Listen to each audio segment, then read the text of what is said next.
Last week नहीं लगाई थी क्लास? और 5 क्लासें 6 क्लासें। चलो ऐसा करते हैं, एक ना ओवरव्यू लेते हैं सिलेबस का, फिर उसके हिसाब से देखते हैं कि हमने क्या कुछ कर लिया और क्या कुछ अभी करना बाकी है।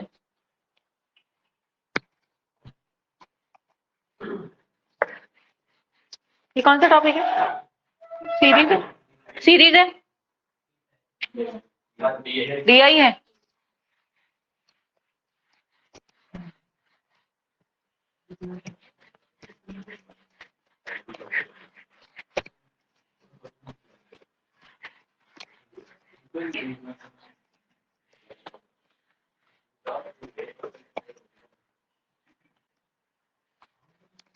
चलिए हम, ये आप नोट भी कर लीजिए अपनी कॉपी पे, ठीक है? नोट भी कर लीजिए कि क्या कुछ है, इंग्लिश में क्या इंक्लूडेड होता है। अब देखो, सबसे मेजर चीज है कि आपको बताऊं, आप सब लोग यहाँ सिविल्स के लिए तैयारी करने आए हो ना? आपको पता सिविल्स में कुछ नहीं आता सिवाय रीडिंग कॉम्प्रिहेंशन के पैसेज के, उसमें कुछ नहीं आता। सिविल्स या पीसीएस की अगर आप तैयारी करते हो तो उसमें कुछ नहीं आता सिवाय कॉम्प्रिहेंशन के पैसेज, ठीक है? लेकिन फिर हमने इतना कुछ क्यों करना है? इतना कुछ इसलिए करना है क्योंकि हम सिर्फ एक ही पेपर थोड़ी ना टारगेट कर रहे हैं, हम तो कितने सारे पेपर टारगेट कर रहे हैं। हम बैंकिंग भी कर रहे हैं, हम एसएससी भी कर रहे हैं, हम रेलवेज में भी चले जाते हैं, और कौन कौन से पेपर होते हैं, सीडीएस का पेपर होता है, ठीक है, एनडीए, एनडीए तो नहीं, एफकैट का पेपर होता है। एफकैट का तो एक पूरा 100 क्वेश्चंस इंग्लिश के ही आते हैं, उसमें सारी वो ग्रामर जो मैंने एंटोनिम्स एंड सिनोनिम्स करवाए थे वो सारे आते हैं, ठीक है? तो ये सारा हमने करना है। अब अगर एक और बात करें कि अगर मान लो मेरा सिविल्स पहला क्लियर हो जाता है, प्री क्लियर हो जाता है, फिर मैं मेंस पे चली जाती हूँ, फिर मुझे ऐसे राइटिंग भी होनी है। अब ऐसे राइटिंग अगर मुझे करनी है तो उसके लिए सिर्फ मेरे पास कंटेंट होना जरूरी नहीं है ना, उस कंटेंट को मुझे लिखना कैसे वो भी मुझे जानना जरूरी है, समझे कि नहीं? मेरे पास बहुत सारे आइडियाज हैं, बट उन आइडियाज को मुझे प्रेजेंट कैसे करना वो भी ठीक है। हिंदी मीडियम वाले कितने बच्चे हैं? ओ भाई साहब, हिंदी? तू कब हिंदी हो गया? तो हिंदी मीडियम कब? तू तो इंग्लिश मीडियम में नहीं था। कितने बच्चे फिर से रेज योर हैंड? फिर इंग्लिश क्यों पढ़ रहे हैं?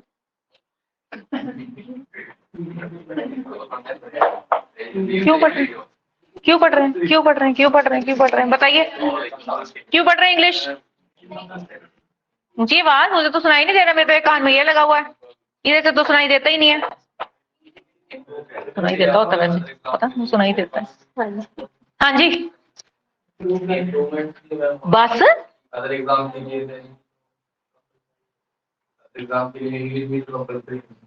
तो हिंदी मीडियम किस में है? कनेडा जाना कि इंग्लिश के आइलेट्स?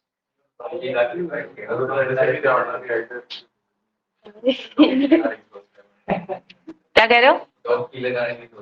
डोंकी नहीं लगनी? हाँ जी, तो मतलब देखो, जब हम कोई चीज की तैयारी करते हैं या कुछ करते हैं या हम पढ़ते भी हैं तो हमें पता होना चाहिए ना कि हम वो क्यों कर रहे हैं, वो हमारे पास क्यों का आंसर भी तो होना चाहिए, तभी हमने वो क्यों करना है। रोटी क्यों खाते हैं? भूख लगती है। पानी क्यों पीते हैं? प्यास लगती है। क्लास में क्यों आते हैं? क्योंकि जानकारी लेनी होती है, ठीक है? और इसी तरह से हर सब्जेक्ट से अगर हम हर सब्जेक्ट को लेकर बात करें तो इंग्लिश क्यों पढ़नी है? चाहे मैं हिंदी मीडियम में हूँ, स्कूल में तो हमारा हिंदी मीडियम था ना, हमने एसएसटी, हमने साइंस, ये सब हिंदी मीडियम, लेकिन वहां पे इंग्लिश सब्जेक्ट तो था ना, वो तो पढ़ना ही पड़ता था, ठीक है? वो चाहे जैसे मर के जी के जैसे भी था वो पढ़ना तो पड़ता ही था।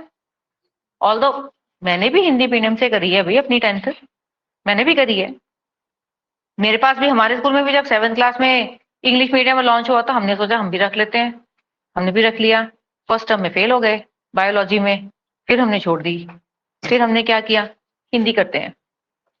10th तक फिर हिंदी मीडियम में साइंस भी पढ़ी है, एसएसटी भी पढ़ी है, पंजाबी को तो पंजाबी में पढ़ना पड़ेगा, हिंदी को हिंदी में, यही सब्जेक्ट दो ही होते हैं। मैथ्स, मैथ्स इनफैक्ट मैथ्स को तो जैसे मर्जी समझ लो मत, पर मैथ्स की भी टर्मिनोलॉजी अगर आप देखोगे तो हिंदी में बड़ी डिफिकल्ट होती है, टर्म्स जो होती हैं वो समझ ही नहीं आती। अब वो इंग्लिश में देखते हैं तो समझ में आ जाती है। फिर मैंने 11th में आई जस्ट स्विच्ड एवरीथिंग, फिर मैं I opted for English medium subjects only. I mean subject तो वही थे बट उसको इंग्लिश में पढ़ना डिसाइड कर लिया। तो मतलब इंग्लिश जो है वो हमारा एक इंटेग्रल पार्ट है। फर्स्ट लैंग्वेज तो मैं नहीं बोलूंगी उसको, फर्स्ट लैंग्वेज हमारी कौन सी है? हिंदी है, बट काफी जगह पे लैंग्वेज ऑफ कम्युनिकेशन जो है वो इंग्लिश हो गई है। ठीक है ना, तो इंग्लिश पढ़ना हमें जरूरी है क्योंकि बहुत सारे पेपर्स ऐसे हैं जिनमें हमारा इंग्लिश एक मेजर पार्ट है। उसको तो वो आपको वो हिंदी में नहीं ना दे सकते ट्रांसलेट करके, कुछ कुछ दे देते हैं वो, है कोई पेपर ऐसे हैं जिसमें इंग्लिश वाला सेक्शन भी आपको हिंदी में ट्रांसलेट करके दिया हो। नहीं, ऐसा तो नहीं है। अगर आप एफ कैट का पेपर दे रहे हो तो वो तो इंग्लिश में ही देना पड़ेगा। तो उसको करने के लिए आपको सारी की सारी हर चीज की जानकारी होनी चाहिए ना, कि ये क्या है, ये चीज क्या है, वो चीज क्या है। अब ये वो वाले पेपर्स नहीं है जो हम स्कूल में या हम कॉलेज में पढ़ के आए हैं, वैसा नहीं है। वैसा आपके सामने क्वेश्चन आएगा और आपको क्या करना पड़ेगा, आपको उसका आंसर करना पड़ेगा। मतलब अगर रीडिंग कॉम्प्रिहेंशन कर रहे हो तो उसका आंसर करना पड़ेगा 4-5 लाइनों में। अब हमारे पास वो चीज नहीं है, the things are entirely different. अब हमारे पास ऑब्जेक्टिव टाइप है तो हमें उसके हिसाब से सोचना पड़ेगा कि ये आंसर हो सकता है, ये आंसर हो सकता है, या ये। और जब डिफरेंस हर चॉइस में डिफरेंस की बात करते हैं तो बहुत ब्लीक, ब्लीक का मतलब होता है बड़ा कमजोर सा, जैसे बहुत जल्दी जो ब्रिटल टूट जाता है वैसा डिफरेंस होता है। और ये एनक डिग्गी नहीं, थोड़ा जोर दी मार। ओ एनक नहीं डिग्गी, थोड़ा जोर दी मार। डिग्गी नहीं। ठीक है, तो सबसे पहले हम बात करते हैं ग्रामर की, कि ग्रामर में क्या क्या है।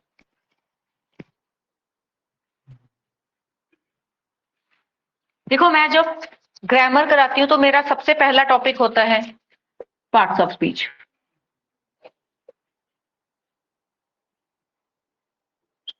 दूसरा टॉपिक होता है मेरा टेंसेस। तीसरा टॉपिक मेरा होता है direct, indirect plus active passive. वैसे ये चौथा भी हो सकता है, ठीक है, इसको फोर्थ भी बोल सकते हैं, एक्टिव एंड पैसिव। फिफ्थ मेरा होता है सब्जेक्ट वर्ब एग्रीमेंट। सिक्स्थ मेरा होता है मॉडिफायर्स एंड सेवेंथ, ये मॉडिफायर्स और पैरेललिज्म है, कभी एक क्लास में हो जाते हैं कभी 2 क्लास में, डिपेंडिंग अपॉन कि अगर आपको कितना समझ में आ रहा है। ठीक है, अब इससे आपको ये आइडिया हो जाएगा कि हमने इसमें से क्या मिस किया है। Like if you wish ma'am we want to start from the beginning, हम बिगिनिंग से भी स्टार्ट कर सकते हैं। ठीक है, ये ग्रामर हो गया। पैरेललिज्म, पैरेललिज्म, उसके बाद आ जाती है हमारी वोकैबुलरी। वोकैबुलरी में मैं काफी डिफरेंट डिफरेंट चीजें कराती हूँ, उसमें से जो सबसे मेजर चीज है वो है रूट वर्ड्स। ठीक है, किसी ने मेरी, जिसने एक भी क्लास लगाई है, एक जिस बच्चे ने सिर्फ एक क्लास, उसने रूट वर्ड्स लगाए हैं, लगाए हैं, पता ना रूट वर्ड्स। जैसे मान लो बायो है तो बायो से बायोलॉजी बना सकते हैं, ठीक है, बायो से बायोग्राफी बना सकते हैं। ठीक है, रूट वर्ड्स जो होते हैं वो हमें हेल्प करते हैं। आपने पंजाबी में या हिंदी में, मुझे पता नहीं हिंदी में क्या बोलते हैं, बट पंजाब, हाँ, विसर्ग उपसर्ग शायद है ना, उपसर्ग और विसर्ग ऐसे। और पंजाबी में उसको बोलते हैं अगेतर पिछेतर, इंग्लिश में उसको बोलते हैं प्रीफिक्सेस एंड सफिक्सेस। तो रूट्स जो हैं वो मेरे प्रीफिक्सेस और सफिक्सेस हैं। रूट वर्ड जब हम करते हैं साथ साथ में हमारी कोई ना कोई असाइनमेंट आ जाती है जिसमें कि हम सिनोनिम्स और एंटोनिम्स को डिस्कस कर लेते हैं।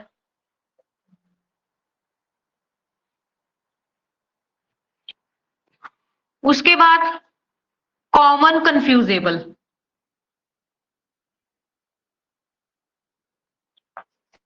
Number 4 one word substitution.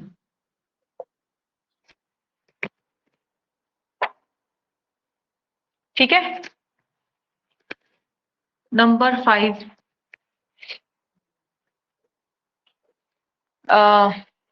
जैसे कई कई चीजों की स्टडीज होती है ना, कि इस स्टडी को क्या बोलते हैं, जैसे study of human behaviour is known as psychology.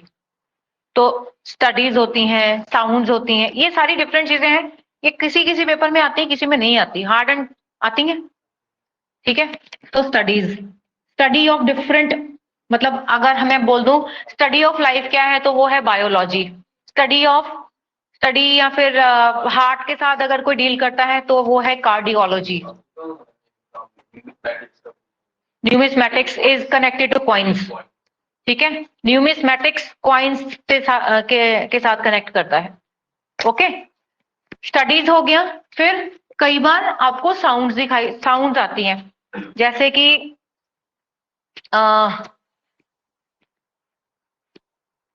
बीज होती हैं, मधुमक्खियां ना, वो की साउंड करती हैं, ठीक है। इस तरह की साउंड्स होती हैं कि वॉल्फ जो होते हैं वो हाउल करते हैं, ये इस तरह की साउंड्स भी होती हैं। तो साउंड्स आ गया। उसके बाद ये जो है इसमें ही हम समझ सकते हैं या अलग से भी समझ सकते हैं, ईडियम्स। ईडियम्स, ठीक है। चेक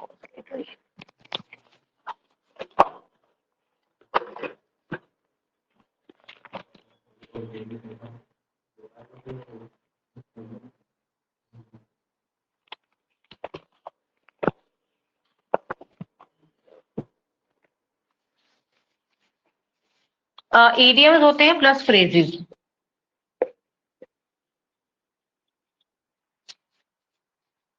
ओके,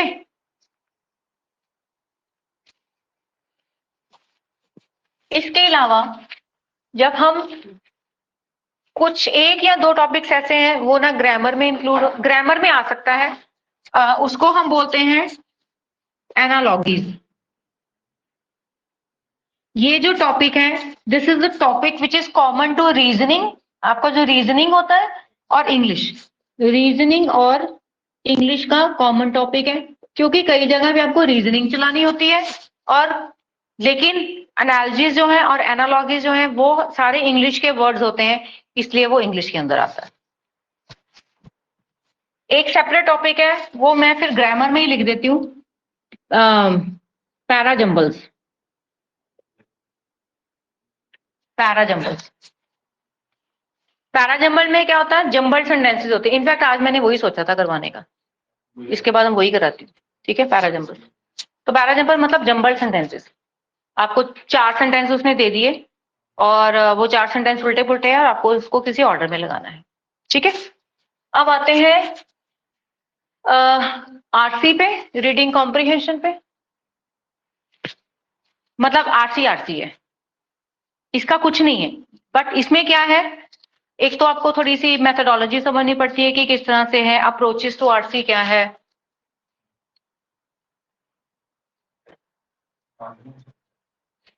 ठीक है। फिर उसके बाद ऑल प्रैक्टिस। अब मैंने प्रैक्टिस में क्या कराया हुआ है, मैंने पिछले कुछ सालों के ना पेपर्स करवाए हुए हैं, जैसे सिविल्स के जो पेपर आते हैं, 15 का पेपर हो गया, 14 का पेपर, वो मैंने सारे क्लास में डिस्कस करवाए हुए हैं। बट वी कैन रीस्टार्ट, क्योंकि एक बार कराया तो भूल भाल गए होंगे ना, भूल ही जाते हैं। कितने के याद रहते हैं, याद है अजय, याद है कुछ? नहीं, पेपर तो मैंने करवाए थे, तुम्हें याद है? ठीक है, फिर ठीक है, ठीक है। तो इसमें हम सारे क्या करते हैं, इसमें सब पेपर्स करते हैं। मेरे को 1 मिनट,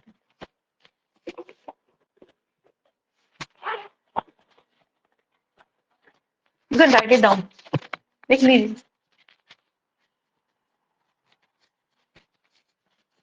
हेलो, हाँ जी, ठीक है, बात पूछे क्लास। हाँ, कैसी है? नहीं, ठीक ही आ रहा है, एक ही बार।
अपने आप को देख रहा है।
ओके। अच्छा, एक चीज मैं इसमें और ऐड करूंगी, वो ये है कि जब मैं आरसी कराती हूँ ना, हाँ?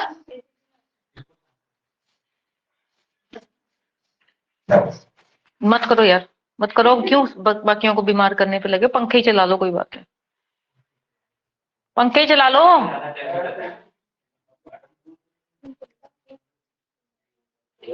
हम करें आगे। तो जब मैं आरसी कराती हूँ ना, आरसी के साथ मैं आपको क्रिटिकल रीजनिंग भी कराती हूँ। CR, critical reasoning. Critical reasoning क्या है? वो रीडिंग कॉम्प्रिहेंशन को समझने के लिए क्रिटिकल रीजनिंग के कुछ कॉन्सेप्ट्स जो है वो मैं बताती होती हूँ। तो वो जब कॉन्सेप्ट्स हो जाते हैं तो फिर हमें आरसी समझनी जो है थोड़ी और इजी हो जाती है। ठीक है। और इसके अलावा हम क्या करते हैं बताइए? और इसके अलावा हम करते हैं, इसके अलावा चौथी चीज जो है, हम ऐसे ऐसे राइटिंग को पढ़ते हैं। ऐसे के जो टॉपिक्स हैं उसको हम पढ़ते हैं, समझते हैं। ये तो अभी किया ही था, पिछले हफ्ते किया था। ठीक है।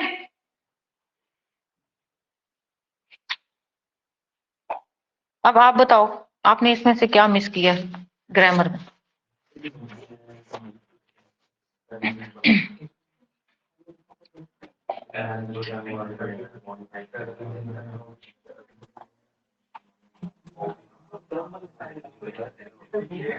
सब लोग देखो, सब लोग नोट करो। नहीं, हो ही तो सारी है, पर मैं पॉइंट मेरा हैगा कि ਤੁਹਾਨੂੰ ਆਂਦੀ है। ਇੱਕ ਹੁੰਦਾ ਹੋ ਗਈ, ਮੈਂ ਕਰ ਲਈ, ਮੈਂ ਉਦੋਂ ਕਲਾਸ 'ਚ ਵੀ ਸੀਗਾ। ਦੂਜਾ ਪੁਆਇੰਟ ਕਿ ਮੈਨੂੰ ਹੁਣ ਅੱਗੇ ਤੋਂ ਇਹਦੇ ਬਾਰੇ ਕੋਈ ਵੀ ਕੁਐਸਚਨ ਆਊਗਾ, ਮੈਨੂੰ ਆਂਦੀ ਹੋਊਗੀ। ਇਹ ਮੇਜਰ ਪੁਆਇੰਟ ਹੈ। ਇਹਦੇ ਤੇ ਹੈ ਨਹੀਂ, ਆਪਣੇ ਆਪ ਤੇ ਕੌਨਫੀਡੈਂਸ ਕਿਉਂ ਨਹੀਂ ਹੈਗਾ? ਇਹ ਆਪਾਂ ਹੁਣ ਇਹ ਕਿੰਨਵੀਂ, ਜੇ ਮੈਂ ਹੁਣ ਕਰਵਾਉਂਗੀ ਤਾਂ ਮੈਂ ਕਿੰਨਵੀਂ ਵਾਰੀ ਕਰਵਾਉਂਗੀ? ਮੈਨੂੰ ਲੱਗਦਾ ਮੇਰੇ ਹਿਸਾਬ ਨਾਲ ਮੈਂ ਚੌਥੀ ਵਾਰੀ ਕਰਾਉਂਗੀ, till the time I joined here. ठीक है कि नहीं? इधर आप बताइए, किसी ने एक भी ग्रामर का टॉपिक नहीं किया? वो हाथ खड़े करो। ठीक है, ठीक है। तो और लाल लाल। हाँ जी, आपने? फिर मैंने नहीं कराया, खुद से तो तुमने सारे, खुद से तो तुमने सारे स्कूल में पढ़ा है। कॉलेज में भी शायद पढ़ा होगा, अगर कॉलेज अभी गए हो या नहीं गए हो मुझे पता नहीं। स्कूल में तो सारा कुछ पढ़ा ही है। स्कूल में अगर पढ़ा था तो वो आता है, जो स्कूल में पढ़ा था वो आता है, वो तो आना चाहिए। स्कूल में पढ़ाया था मैम ने, फिर वो भी क्यों नहीं आता? क्यों साक्षी? साक्षी नहीं, I forgot your name. Sarita, sorry Sarita. फिर पहले ऐसे था ना, अटेंडेंस लगाते थे हाथ से तो पता लग जाता था सबका नाम, अब पता नहीं चलता, नाम नहीं पता चलता। किसका नाम क्या था, मैं बार बार I just keep on asking. अब उसका नाम, तेरा नाम तनवीर है, इसका फिर मुझे भूल गया। आजकल मेरी थोड़ी याददाश्त भी कमजोर हो गई है। ठीक है, अब एक ओवरव्यू हो गया। चाहे तो आप इसकी फोटो खींच के रख लो, चाहे तो अपने लिखना है तो लिख लिया, तो बढ़िया ही किया है। लिख लिया। तुमने क्या मिस किया है, तुम दोनों ने? हाँ, तुमने ही पूछ रही हूँ, क्या मिस किया है इसमें से?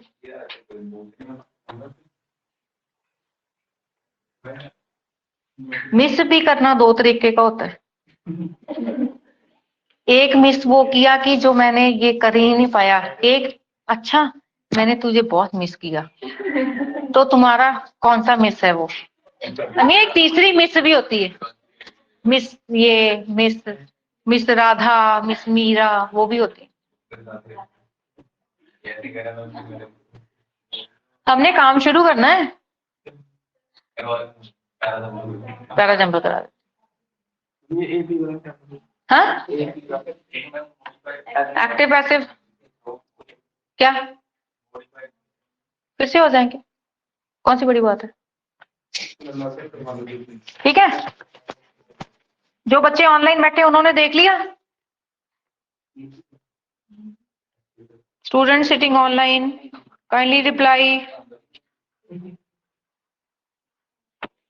बैठा कोई कि नहीं? Yes ma'am. आपने ये नोट कर लिया जो हमारा सिलेबस है? Yes ma'am. ठीक है, ठीक है, ओके।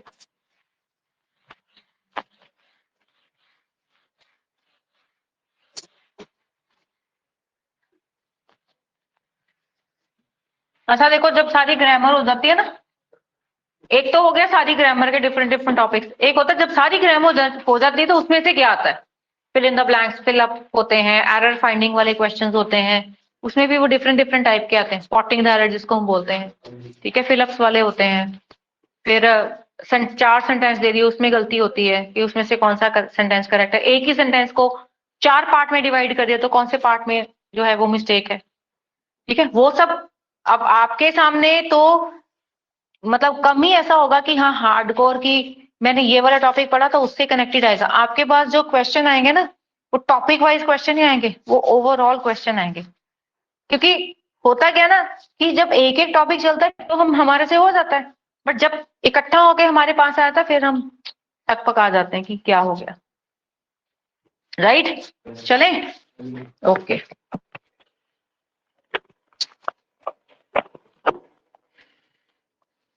ओके, टॉपिक है हमारा पैराजम्प। जैसे मैंने आपको बताया कि they vary from 4, 5 and 6 sentence type. मतलब कि आपको जब क्वेश्चन दिया होगा उसमें से 4 सेंटेंस जम्बल्ड है, या 5 सेंटेंस जम्बल्ड है, या 6 सेंटेंस जम्बल्ड है। 4 और 5 के केस में सिर्फ जम्बल सेंटेंसेस होते हैं, मतलब सारे उल्टे पुल्टे हैं, तो हमें उनको ऑर्डर में लगाना है। लेकिन जो 6 वाला होता है उसमें आपको फर्स्ट और लास्ट गिवन होता है, तो आपने बीच के जो 4 है वो लगाने होते हैं, उनको ऑर्डर में लगाना होता है। और कई बार आजकल वैसे ये भी हो रहा है कि आपको सीधे उसने 6-7 सेंटेंसेस दे दिए, ठीक है, लेट इट बी 1 2 3 4 5 6 7 8।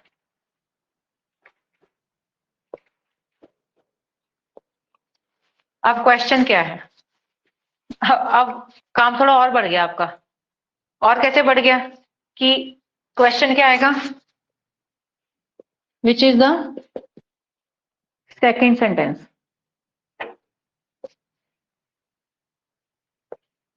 बी है, डी है, ए है, ई है, ठीक है। इससे एक चीज तो ये क्लियर हो जाती है कि जो सेकंड सेंटेंस है वो इन चारों में से ही है कोई। जो सेकंड सेंटेंस है वो इन चारों में, कहा तो हमने ये देखना था कि मुझे 8 में से एक ढूंढना पड़ेगा, इस केस में भी करना तो वही है, पहले ऑर्डर में तो लगाना ही पड़ेगा। बट अगर आपको लगता है कि मैं कैसे करूं या क्या करूं, तो ये भी आपके लिए क्लू है कि इनमें से एक तो सेकंड सेंटेंस है ही है। और ये जरूरी नहीं है कि वो आपसे हर क्वेश्चन में ये पूछे कि विच is the first sentence, which is the second sentence, which is the third. मान लो अगर आपको ऐसे 8 दे दिए उसने, लेकिन क्वेश्चन वो आपसे सिर्फ 2 या 3 पूछ रहा है, तो उस केस में क्या होगा? वो पूछ सकता है कि थर्ड कौन सा है, वो पूछ सकता है कि अल्टीमेट सेंटेंस कौन सा है, वो पूछ सकता है कि पेनल्टीमेट सेंटेंस कौन सा है। अल्टीमेट सेंटेंस होता है लास्ट, पेनल्टीमेट होता है सेकंड लास्ट, ये याद रखना। और अगर उसने ये पूछ लिया कि एंटे पेनल्टीमेट कौन सा है, तो वो थर्ड फ्रॉम द लास्ट। ठीक है। अगर उसने पूछा अल्टीमेट सेंटेंस या लास्ट से ऐसे पूछ लिया, फिर तो पता चल गया वो लास्ट है। अगर उसने पूछ लिया पेनल्टीमेट, फिर वो कौन सा है? Second last. अगर उसने पूछ लिया antepenultimate, this is third from the last.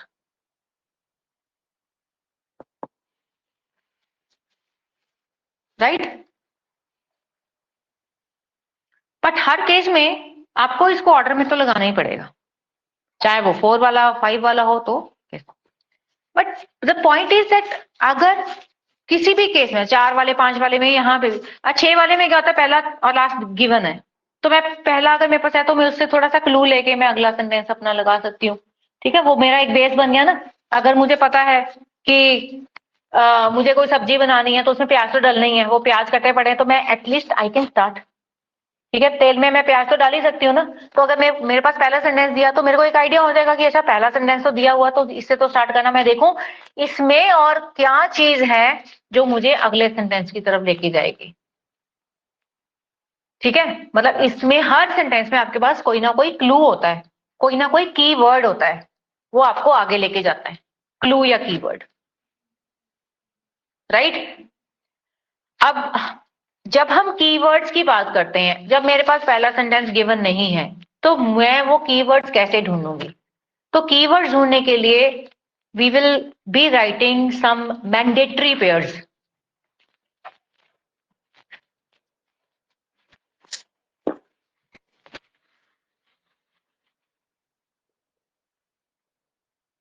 Mandatory pairs.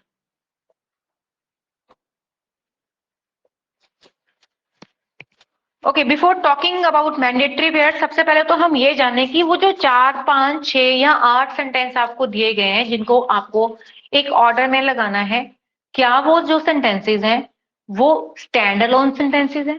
Stand alone का मतलब होता है क्या उनका किसी के साथ लिंक नहीं है, या क्या वो इन कनेक्शन है? Definitely they are in connection. Definitely उन दो 5 6 7 सेंटेंसेस में किसी चीज के बारे में बात करी गई है।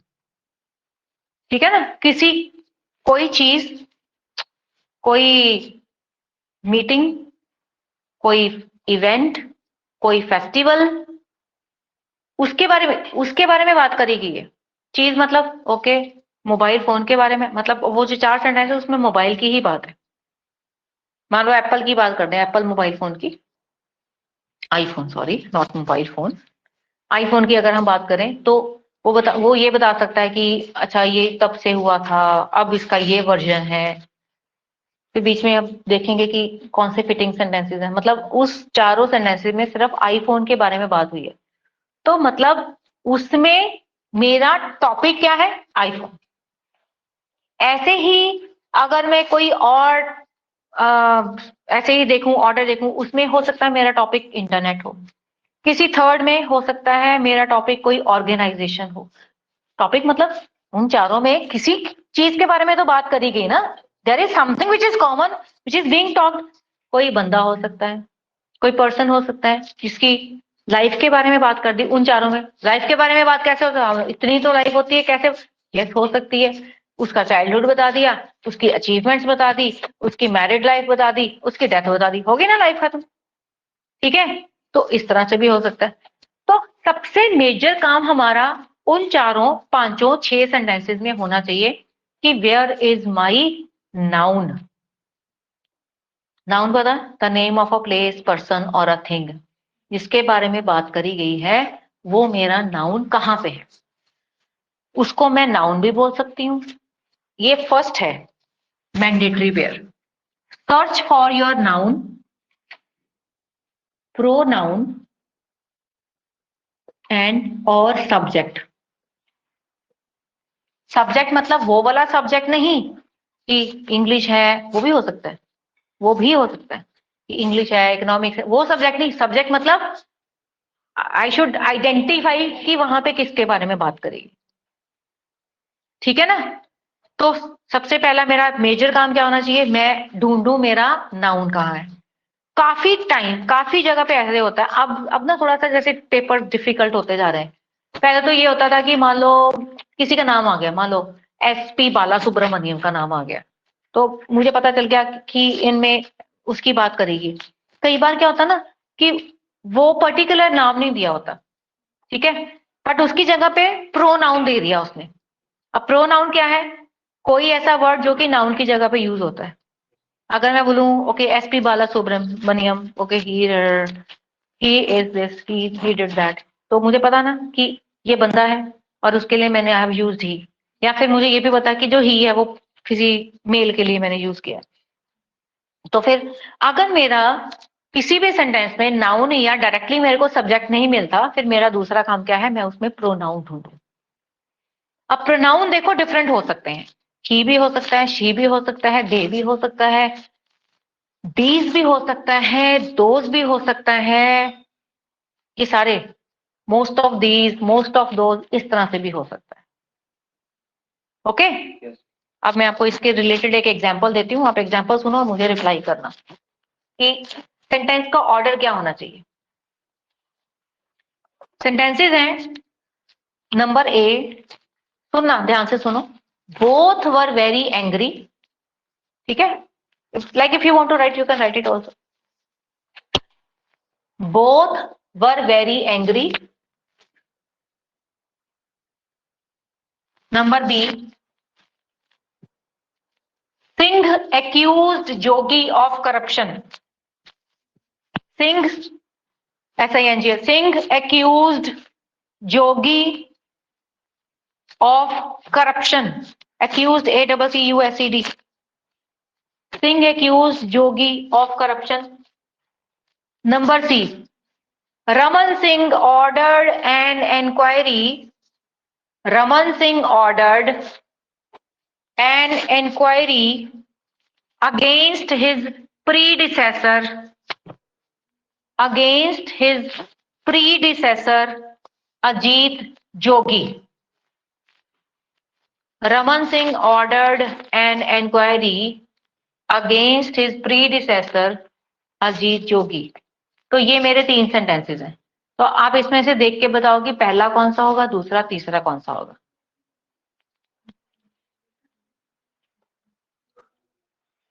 लिखा नहीं किसी ने, कोई ऐसा जिसने नहीं लिखा। Singh accused Jogi of corruption।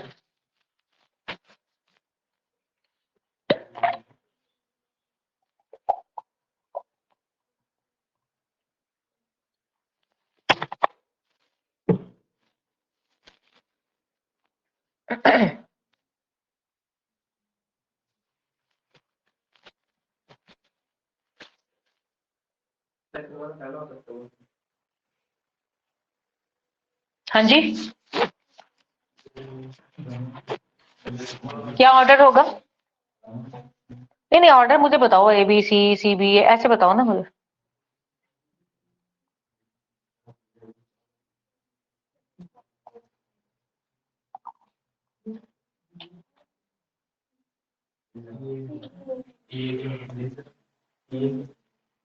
हाँ जी, और कोई चेंज करना चाहता है इसको।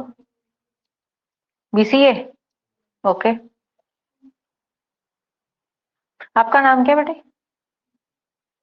सोनिया। सोनिया ही नाम है या सोनिया के आगे भी कुछ है। सोनिया ही है, ओके। कोई बंदा जिसके 2 नाम है, मतलब first name and surname. Sneha Rani, ठीक है। अब स्नेहा रानी इसका नाम है, तो मैं क्या ये बोलूंगी कि रानी इज अटेंडिंग द क्लास। फिर उसके बाद ये बोलूंगी स्नेहा रानी इज वेरी इंटेलिजेंट। 2 सेंटेंस है ना। तो रानी से आप आइडेंटिफाई कर सकते हो कि मैं स्नेहा की ही बात कर रही हूं, लेकिन स्नेहा रानी से आप आइडेंटिफाई कर सकते हो ना कि मैं स्नेहा रानी की बात कर रही हूं, क्योंकि उसके बाद रानी आ गया। तो जब मैं किसी के बारे में बात करती हूं, जैसे आप सपोज मैं ही हूं, मेरा नाम है सुमीना चौहान, राइट। तो अगर आप मेरे बारे में बात करते हो तो पहले मेरा पूरा नाम लोगे, फिर मैम बोलोगे ना, फिर ये बोलोगे ना कि हाँ हमारे मैम का नाम ये है, ठीक है, मैम हमें इंग्लिश पढ़ाते हैं। तो पहले आपने मुझे इंट्रोड्यूस किया, उसके बाद फिर मेरे मेरे आगे आपने क्या किया, प्रोनाउन लगाया, ठीक है। तो सबसे पहले हमने क्या करना है, पूरा नाम देखना है। जिस सेंटेंस में मेरा पूरा नाम है, पहले पूरा नाम आया, देखो यहाँ पे 2 चीजें हुई हैं। उसने बोला सिंह है, अब मुझे कैसे पता, सेंटेंस में तो दिया है उसमें मुझे, लेकिन अगर सेंटेंस में रमन सिंह और वो ना दिए होते फिर मुझे डाउट होता कि ये सिंह और जोगी कौन है। फिर चलो मैंने ऐसे भी बना देना था सेंटेंस, इसके बाद मैं फिर देखती है आगे क्या क्या है। पर जब मुझे दोनों के दोनों दिए ही गए हैं, पूरे नाम और half name, then I will pick the full name first. उसके बाद मुझे क्या लगता है कि बी आना चाहिए या सी आना चाहिए। अब देखो बी और सी में 2 चीजें हुई हैं। ए जो सी और बी है वो मैंडेटरी का मतलब पता है, किसी ने पूछा नहीं what is the meaning of mandatory pair. Mandatory pairs are those pair जिनको इकट्ठे ही होना है, जिनको हमेशा इकट्ठे ही होना है। जैसे मैं बोलती हूँ ना, firstly this then secondly this, अब आपको पता ना फर्स्टली के बाद सेकेंडली आएगा तो वो उनको इकट्ठे होना है। ऐसे ही जो सी और बी है वो मैंडेटरी पेयर है, मतलब उनको इकट्ठे होना है। इनफैक्ट बी और ए जो है वो भी मैंडेटरी पेयर है। उसमें 2 क्लू हैं। पहला क्लू कि उसने बी वाले सेंटेंस में कुछ ना कुछ गलत हुआ, इसीलिए ए वाला सेंटेंस अराइज हुआ। और जो बोथ वर्ड है, बोथ हमें ये कहता है कि कोई 2 बंदे हैं, वो वैसे सी में भी हैं, लेकिन बी में कुछ ऐसा गलत हुआ जिसकी वजह से वो दोनों एक दूसरे से एंग्री हैं। तो इसलिए मेरा जो ऑर्डर बनेगा that will be C, B and A, ठीक है।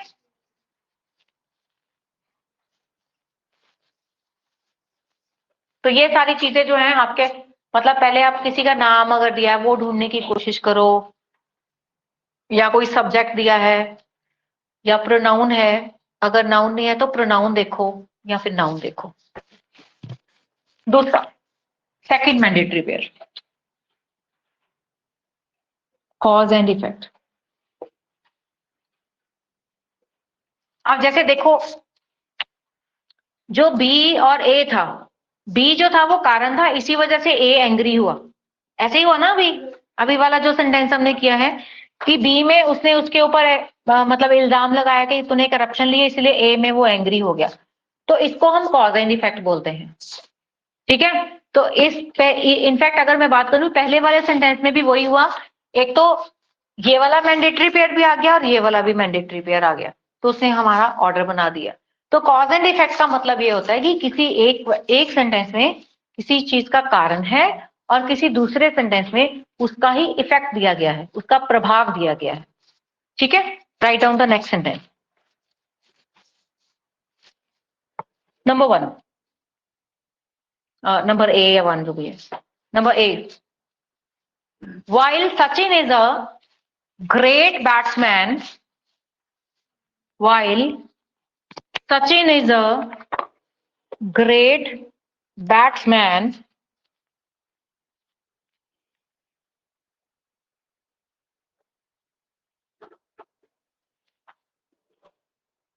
comma, Kambli's name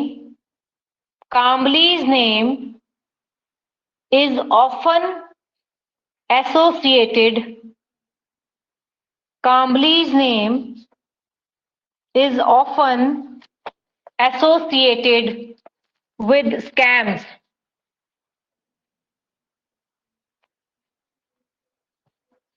ठीक है। While Sachin is a great batsman, comma, Kambli's name is often associated with crimes. Sorry scams. B number, Sachin Tendulkar and Vinod Kambli, Sachin Tendulkar and Vinod Kambli are good friends.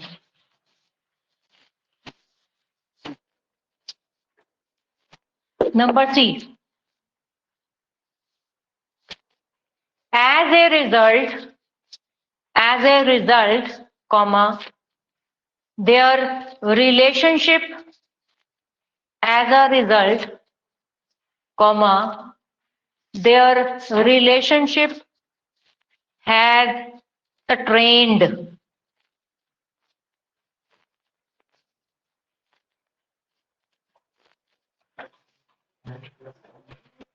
ठीक, as a result, their relationship has strained, strained, strained.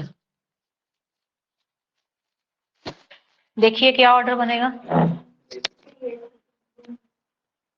B A C.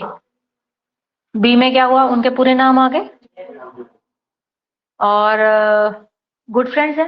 B में बोला उसने good friends, फिर ए में क्या बोला उसने, हाँ वो इसलिए है तो वो इसलिए, इसी वजह से उनका पता चल गया ना कैसे, बी ए एंड सी, ये आपका ऑर्डर आ गया। ठीक है,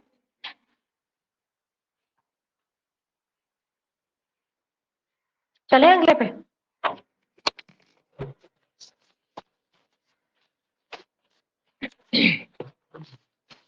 number third, chronology.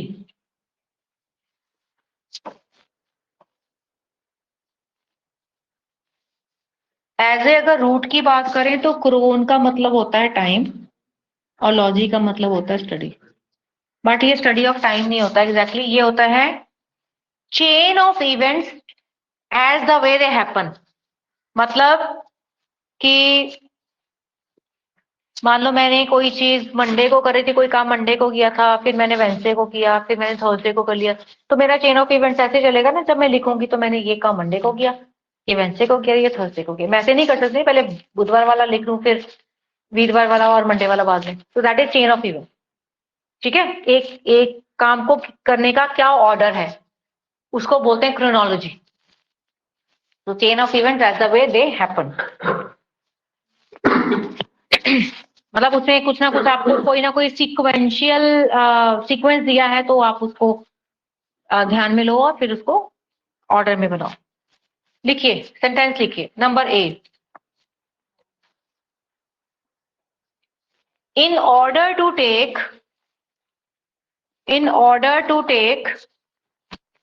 full advantage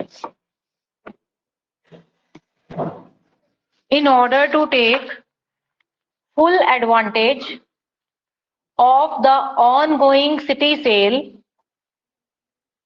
in order to take full advantage of the ongoing city sale,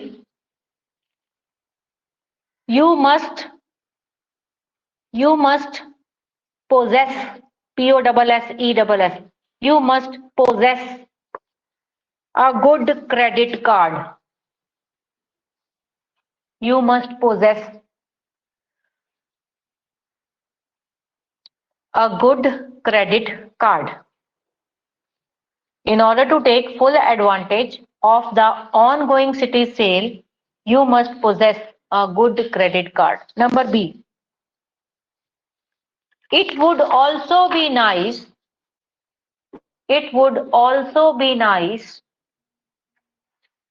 to have friends to accompany you. It would also be nice to have friends to accompany you. Number C, secondly, Secondly, you should have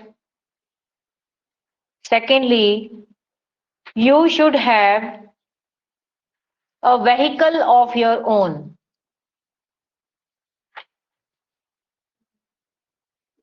Secondly, you should have a vehicle of your own.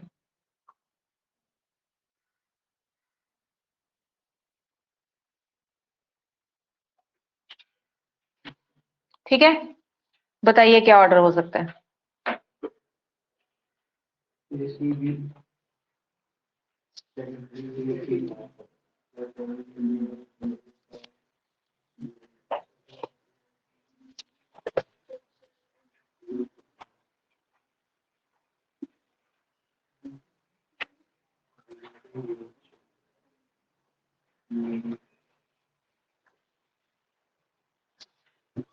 आ गया सबका?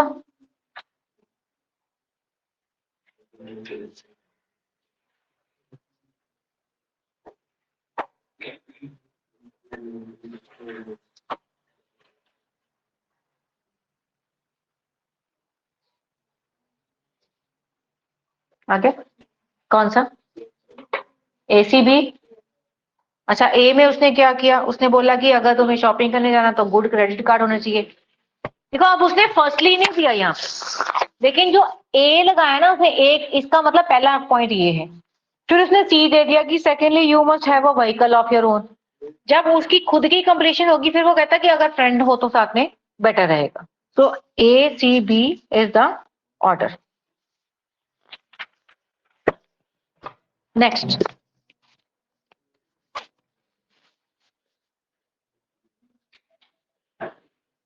Time reference. Chronology और time reference में अगर मैं बात करूं थोड़ा सा फर्क है। टाइम रेफरेंस में ये होता है कि आपको पर्टिकुलर टाइम दिया गया होगा, जैसे अच्छा ये पास्ट वाला टाइम है या फ्यूचर वाला है या प्रेजेंट वाला है, वो दिया होगा। और साथ साथ में आपको ईयर्स भी मेंशन किए हो सकते हैं कि मान लो उसने ये बोला कि 10 years before the Indian independence. पता ना हमारी इंडियन इंडिपेंडेंस कब हुई थी? मतलब 1937। 10 years बिफोर 1937 हो गया ना, 10 साल पहले। इसी तरह से कोई इवेंट भी दे सकते हैं, इवेंट से कनेक्शन लगा के आपको ईयर खुद भी सोचना पड़ सकता है। या फिर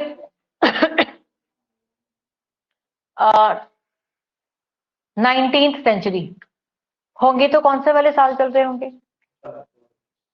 हाँ, 1900 वाले नहीं होंगे, एक पीछे होता है। हम कौन सी सेंचुरी में? 21st। तो कौन से साल चल रहे हैं? 20 वाले। ठीक है ना? तो वो ऐसे बोल सकते हैं beginning of the 19th century. तो मतलब वो 1800 से लेकर 1830 तक जो है वो बिगिनिंग वाले ईयर्स आ सकते हैं। ठीक है, 25 तक अगर हम बात करें तो कभी कभी हमें ऐसे भी दिया होता है। कई बार हमें एग्जैक्ट ईयर दिया हो सकता है, कई बार हमें कोई इवेंट दे दिया तो उससे हम कैलकुलेट करना होता है, और कई बार जैसे मैंने आपको ये बताया इस तरह से भी होता है। एग्जाम्पल जो है वो हमारी बहुत ईजी है, सुन के भी आप आंसर कर सकते हो। In the future perhaps we may live on Mars. During the stone age man lived in caves. Present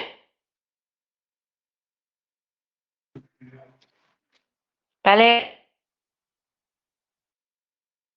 ये